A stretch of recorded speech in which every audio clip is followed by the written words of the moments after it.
Welcome to QR Bill, Leveraging QR Codes for Billing and Payment. This is a Nacha Council for Electronic Billing and Payment informational webinar. This is the second part of a 5-part series of videos covering the QR Bill Specification and Initiative. In this section, we're going to talk about the QR Bill Specification.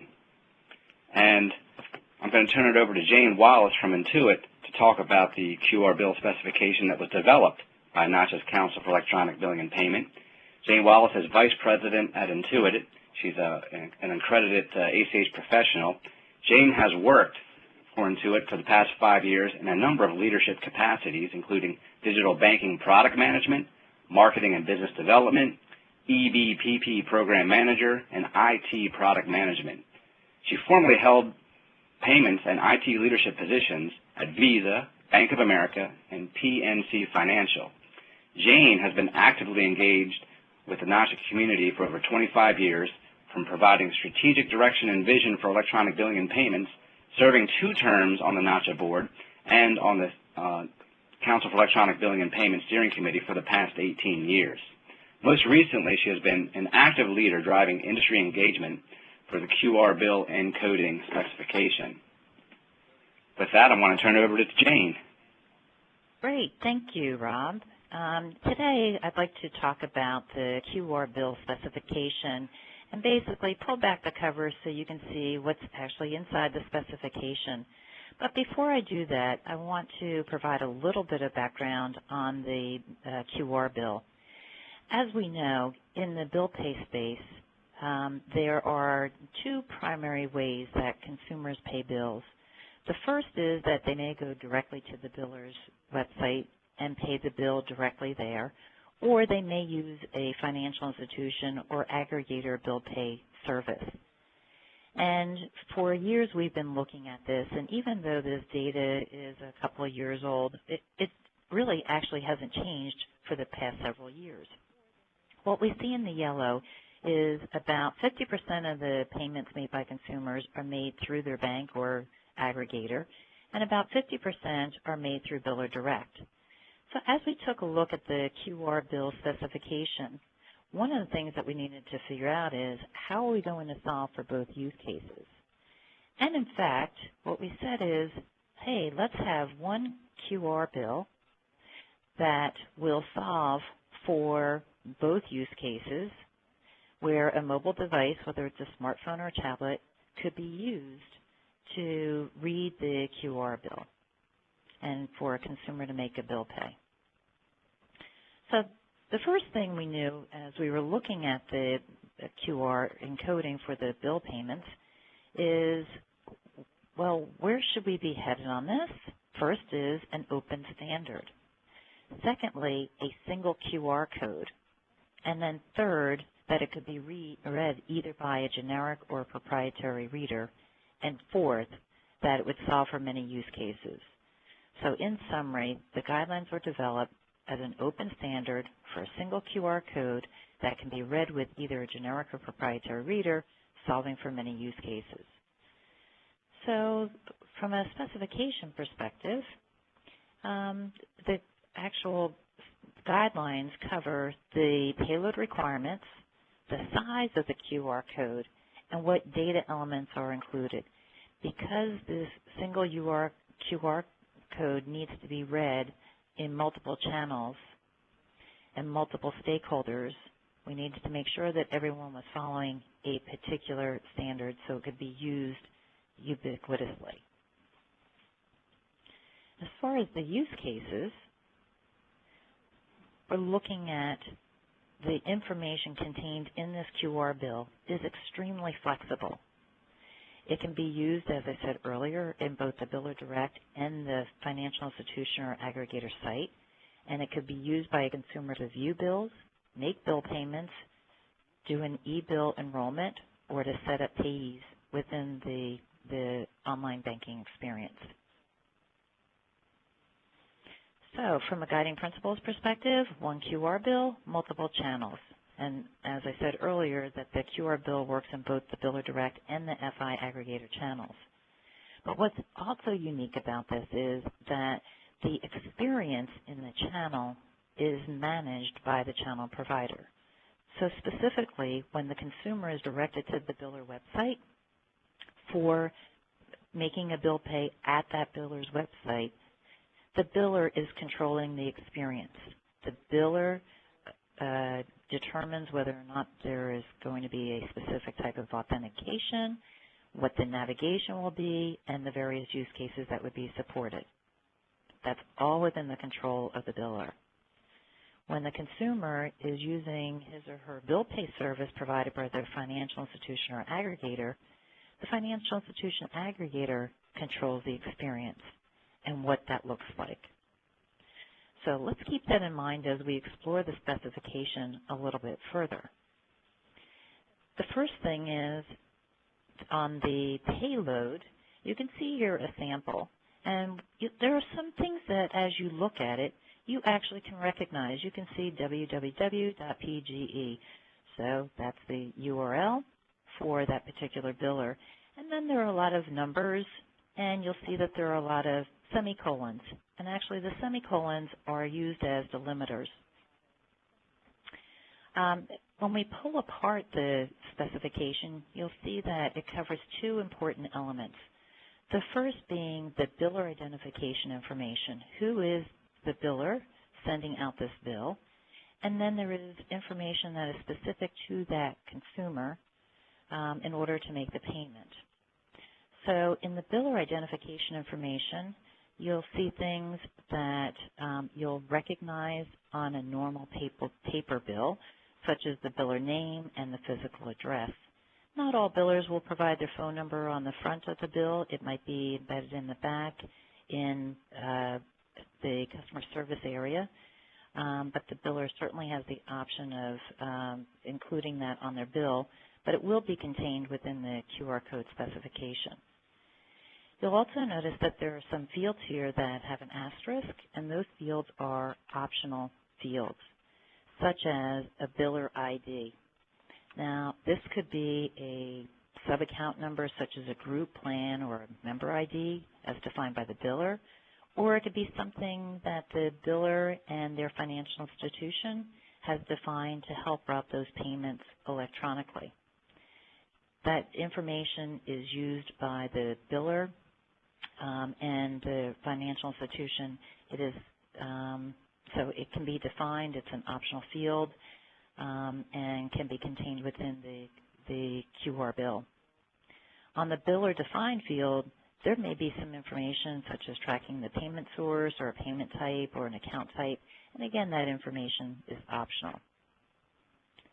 When you look at the payment information, this is information that is specific to the consumer, so it will include the consumer account number, but that's the account number with the biller.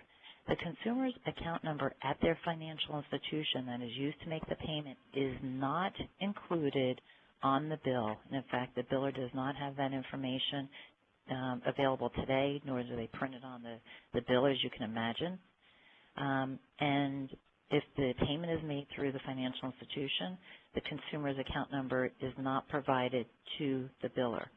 So again, the consumer account number here is that account number with the biller that the biller uses in order to post that payment, recognizing that that consumer has fulfilled their obligation with the biller. Also includes the bill date, the amount due, minimum amount due, if there is a minimum amount due. If not, then that field would be left blank, and there would be a semicolon as the delimiter for that field, and then the due date. So I know I went through a lot there on the information, and I'll show you how it relates to a bill in a couple more slides. Where I'd like to take you now is that the specification does actually allow for two different sizes of a QR bill. The first one is a large code, which is 1 1/4 by 1 1/4, and then there's a compact code, which is 3/4 by 3/4. And billers can choose which version they want to use. However, in both cases, the information that's contained in the payload is exactly the same. So let's look at the large code, and you'll see that the information is similar to the prior page where I showed you a sample payload, where it starts off with the URL and it ends with some numbers and a couple of semicolons. On the right-hand side is the compact code, and you'll see there that it's a tiny URL, and it's an indirect reference to all the information that was contained in the large code. It does require a batch interface to a URL engine. So again, it could be tinyURL, it could be bit.ly. There are other providers out there that take all the data and basically create a compact code. So let me stop here and ask one of the frequently asked questions that we get about this QR bill, and that is, do the firewalls, web filters block or truncate the content and characters? And the answer is no. The firewalls and web filters are not able to block or truncate the content and the characters. The URL that's defined in the QR code by the biller should be selected to allow public access. Once on the website, the user will enter their credentials in order to identify themselves and then continue on making the bill payment. So the outbound web filters would filter based on the major domain specified in the URL, www.abc.com, not on the QR bill payload.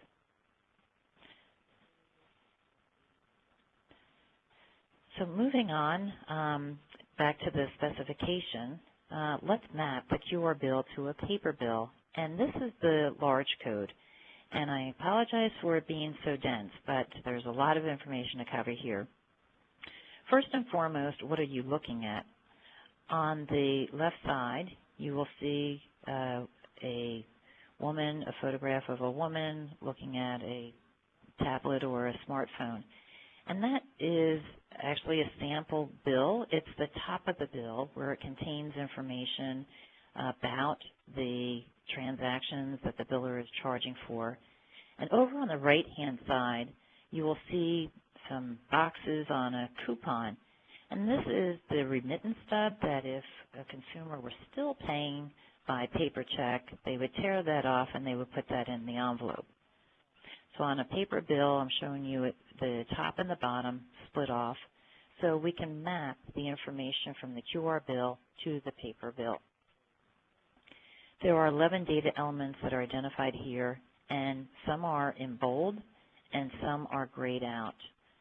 Those that are in bold are those fields that are already contained on the paper bill, such as the biller name. You'll find it at the top of the bill, as well as on the remittance coupon, or the physical address is also on the coupon, etc. The only reason that field 10, minimum amount due, is grayed out, that normally would appear on a bill, but it's not in this specific bill example that's been provided here. Okay, so the point is that there is already a lot of information that is provided on the hard copy bill today. And then there are other fields that have been added that allow for routing. For example, the biller URL could either be the URL for Biller Direct or a URL shortener, such as the bit.ly for the complex URLs. Okay, so that's the large code. Let's take a look at the compact code. Remember, that was 3/4 by 3/4. And here you can use a URL shortener that encompasses all of the data fields 2 through 11 and insert all that information, a tinyURL or bit.ly, into that first field, which is the biller URL. Okay, so that's the way that works and how it maps back. Another frequently asked question that we receive is, trusting URL shorteners an issue?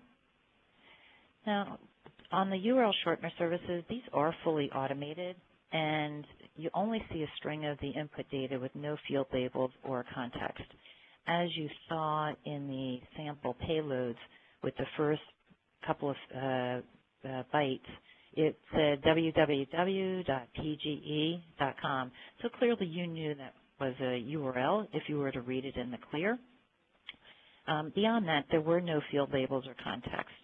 So when the string is viewed by a human, you can, in fact, see the data, and you could make assumptions that some information in there contains an account number, a company name, or a company address. However, there is no consumer name or consumer address that's provided on that the payload, and there is actually very little use of the information for inappropriate purposes. The URL shortener services such as Bitly or TinyURL receive millions of requests daily, and as a result of all of these requests that are coming in, whether it's from individuals or larger companies, they don't contain any financial data, although batch inputs, as we said earlier, are supported. So it's highly unlikely that these databases would be a target for any hacker due to the very broad range of data inputs. We also get questions about what is the fraud exposure, and each of you need to make your own decision and evaluation of what you see the risk as being. Common wisdom from the bill pay community is that the QR bill is viewed as a low-risk transaction. The bill payments in general, just from an industry perspective, are much less susceptible to fraud as compared to e-commerce transactions. Part of the reason of these being less susceptible to fraud is that the consumer's financial account number is not included in the transaction. The consumer's account number with the biller is, in fact, provided with the transaction. The data in the QR bill should contain data that's readily available on the printed bill, as you saw a couple of slides earlier in the mapping. And any additional information that's defined in the spec is not anything that is going to increase any potential fraud. Beyond the URL, there's nothing uniquely executable in the bill. And again, no new consumer information is contained in the QR bill. From an authentication and security perspective, and I think this is important to talk about, the channel provider, whether it's the biller or the financial institution aggregator, is the party who's responsible for providing the authentication security to originate a bill payment. So the use of a generic QR code reader will merely direct the user to the biller's website as specified in the guidelines. So it's time to wrap up here, and I'd just like to leave you with a couple of thoughts. First and foremost is that the channel provider makes decisions about the type of QR code reader that's used, whether it's generic or proprietary. They need to make decisions about the login and authentication and the security, and they also control the navigation, the presentation, and the integration with their application. And finally, the usage. Would they want to allow for e-bill enrollment, bill pay, setting up a payee, some, one? It's really up to the channel provider. And certainly, those decisions should be made within the context of the channel provider strategy. Are they looking to bring consumers to the website, encourage electronic bill payments, e-bills, do upsell or cross-sell? As we heard earlier, there's $720 million of cost to the industry for handling exception items. Would they like to contribute to reducing those exception items? And finally, is the channel provider looking to enable more mobile applications?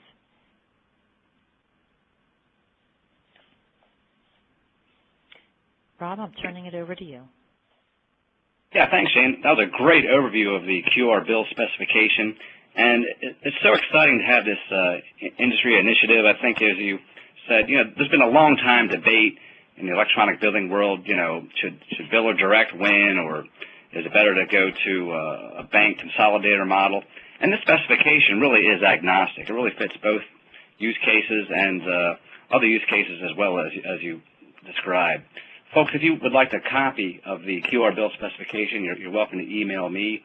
I also wanted to point out a couple of other resources. with respect to QR Bill. We've got more information on the Council for Electronic Billing and Payment site. And if you want to see QR Bill in action in 3 minutes, we have a video for you as well. Thank you so much, and stay tuned for the next section.